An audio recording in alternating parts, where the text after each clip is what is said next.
1983年，香港娛樂圈發生咗一件震動全城嘅大事，周潤發同余安安嘅閃婚閃離，成為咗嗰個年代最令人唏噓嘅談資。彼時嘅周潤發啱啱憑借《上海灘》入面嘅許蚊強一角紅透半邊天，成為咗無綫電視嘅黨工小生，佢個名幾乎家傳戶曉，片約不斷，人氣處於職業生涯嘅第一個巔峰。而余安安正值顏值嘅巔峰時期，作為麗的電視嘅當家花旦，佢以清純同艷麗兼具嘅外貌征服咗無數觀眾，係公認嘅夢中情人。兩人嘅結合被媒體形容為金童玉女，婚禮嘅奢華程度被稱為世紀婚禮。然而呢段被全港市民祝福嘅婚姻，僅僅維持咗短短9個月便宣告破裂。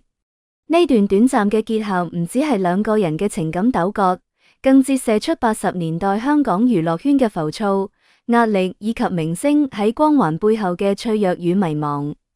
要真正理解呢段婚姻嘅本質，必須將時間撥返1983年之前，審視兩人喺相遇前各自經歷嘅情感創傷。對於周潤發嚟講，1982年係佢人生中最黑暗嘅一年。佢同鄭玉蓮相戀5年，呢段感情投入極深，甚至到咗談婚論嫁嘅地步。然而，由於周潤發母親嘅強烈反對以及事業上升期嘅聚少離多，兩人嘅關係走到盡頭。分手對周潤發嘅打擊係毀滅性嘅。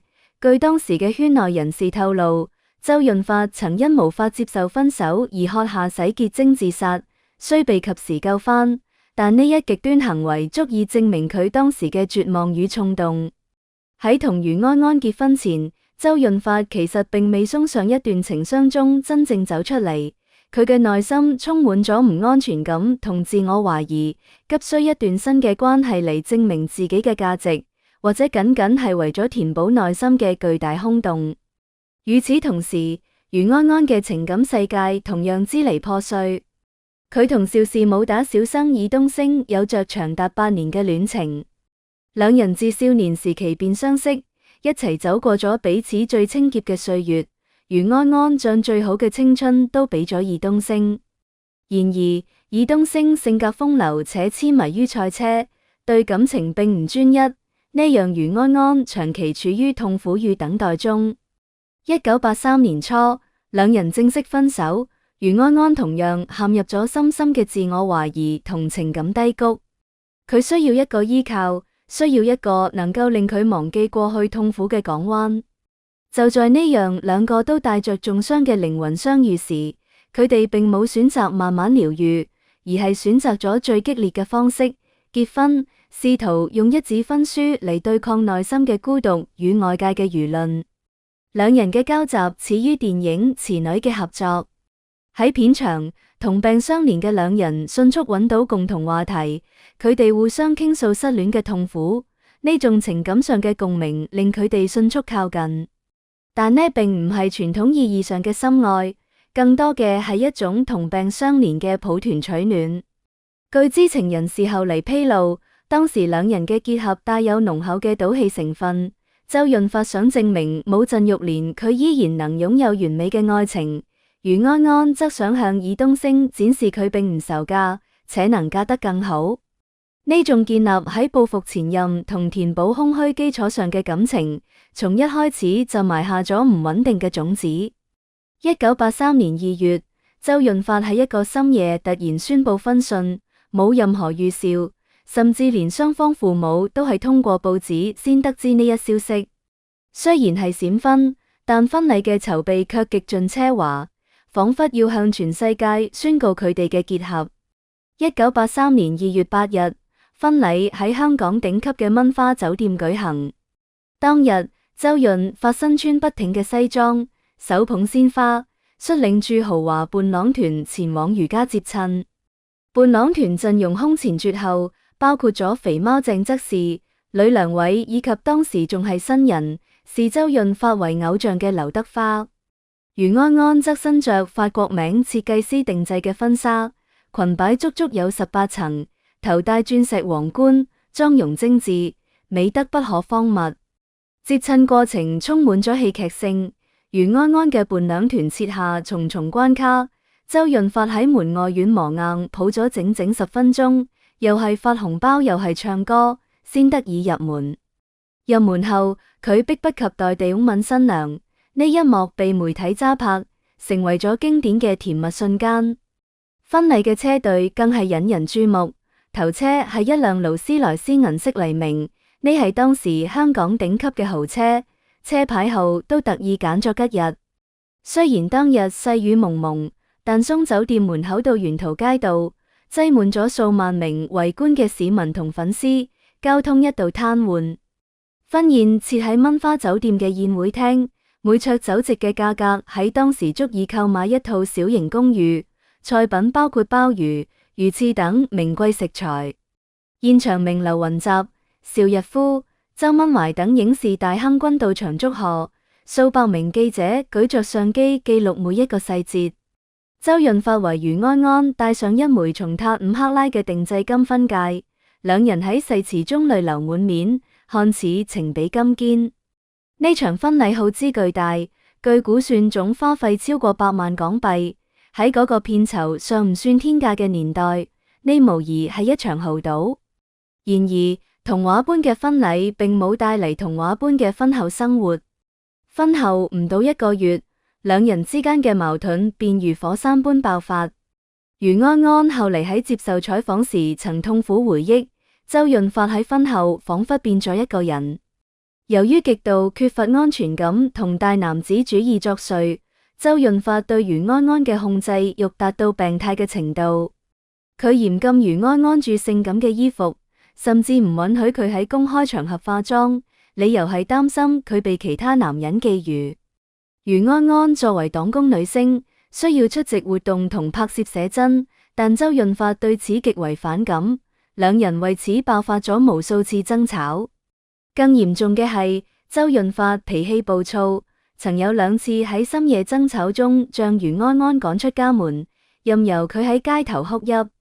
周潤發嘅暴躁並非毫無緣由，而係源於巨大嘅事業壓力同心理焦慮。1983年正係周潤發從電視圈向電影圈轉型嘅關鍵期，佢主演嘅《傾城之戀》等電影票房表現唔如預期，被媒體冠以票房毒藥嘅稱號。同時，無線電視對佢嘅獎約壓榨令佢身心俱疲，每日只能睡幾個鐘。長期嘅睡眠不足同輿論壓力令佢處於精神崩潰嘅邊緣，佢像一個充滿火藥嘅桶，一點就著。而余安安作為妻子，唔止冇得到呵護，反而成為咗佢發洩情緒嘅出口。周潤發曾在多年後嘅訪談中坦言，嗰時我太年輕，唔懂得咩係婚姻，只覺得結婚就要佔有對方，卻唔知道嗰係傷害。性格上嘅巨大差異亦係導致婚姻破裂嘅核心原因。余安安外表看似柔弱，實則性格剛烈，佢渴望嘅係一個能俾佢安全感、陪伴佢嘅丈夫，希望過上相夫教子嘅安穩生活。但周潤發係典型嘅草根出身，從小家境貧寒，母親靠洗樓梯維持生計，呢種成長環境令佢對金錢同成功有着近乎偏執嘅渴望。佢將所有精力都投入到工作中，認為俾妻子提供優渥嘅物質條件就係愛，卻忽略咗情感上嘅交流。余安安想要嘅係陪伴，周潤發俾嘅係冷臉同沉默。兩人喺家中常常相對無言，甚至連一齊食頓晚飯都成咗奢望。此外，雙方嘅生活習慣同社交圈子亦格格不入。周潤發喜歡同朋友打麻將、喝酒，過住粗線條嘅生活；而余安安出身中產家庭，注重生活品質同細節。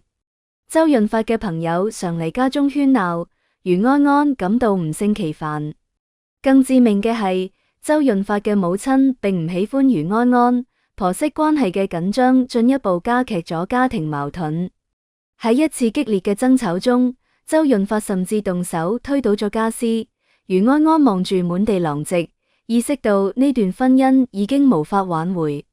佢從一個活潑開朗嘅女孩變得沉默寡言，甚至需要依靠安眠藥先能入睡，最終被醫生診斷為抑鬱症。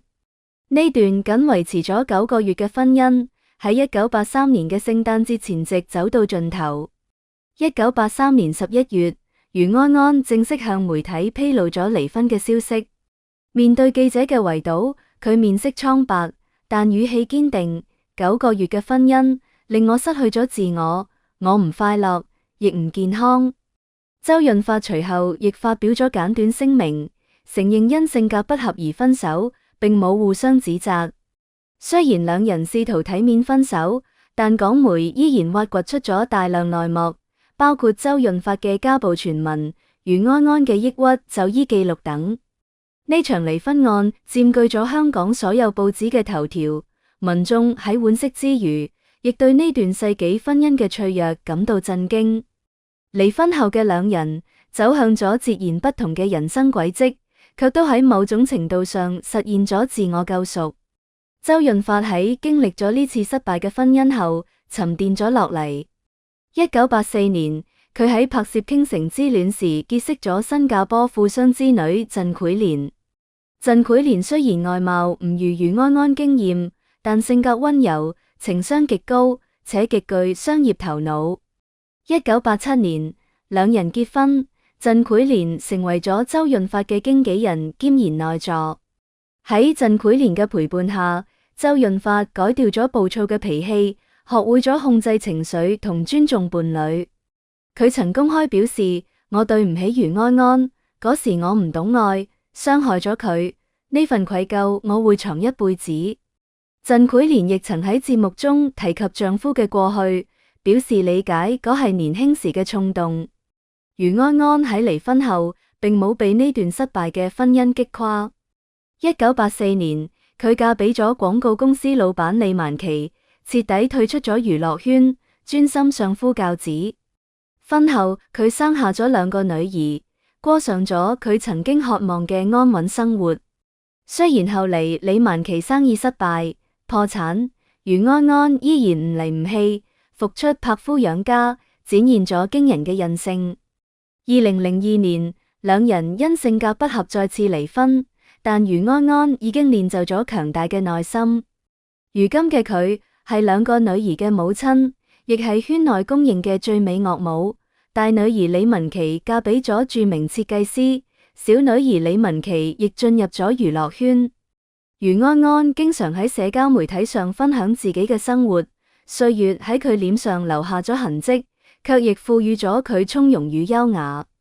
幾十年過去，周潤發已成為享譽國際嘅發哥，余安安亦成為咗優雅嘅長輩。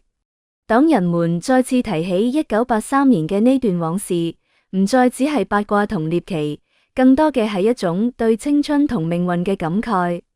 如果當年周潤發冇因為情傷而衝動閃婚，如果余安安冇為咗賭氣而草率嫁人，佢哋嘅結局會唔會唔一樣？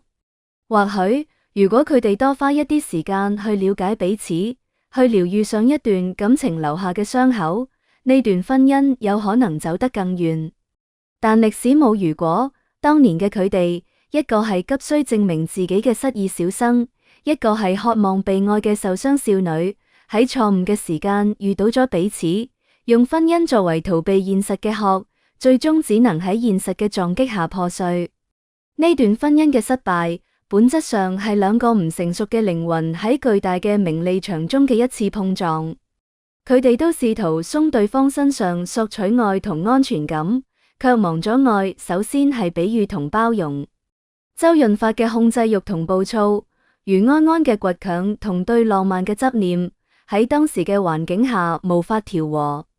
呢9個月嘅婚姻像一場高燒，嚟得猛烈，退得亦快，卻喺兩人嘅生命中留下咗不可磨滅嘅印記。佢教會咗周潤發咩係責任同溫柔，亦教會咗余安安咩係獨立同自強。如今，當我哋回望呢段往事，見到嘅唔再係2個明星嘅分分合合，而係人性嘅複雜同成長嘅代價。喺嗰個紙醉金迷嘅香港娛樂圈黃金時代，真情往往被名利掩蓋，衝動往往戰勝理智。周潤發同余安安嘅故事係嗰個時代嘅縮影，亦係無數普通人情感經歷嘅放大版。佢提醒我哋，婚姻唔係救贖嘅工具，亦唔係賭氣嘅籌碼。佢需要兩個成熟嘅靈魂喺對嘅時間做出對嘅承諾。而當年嘅佢哋顯然仲未準備好。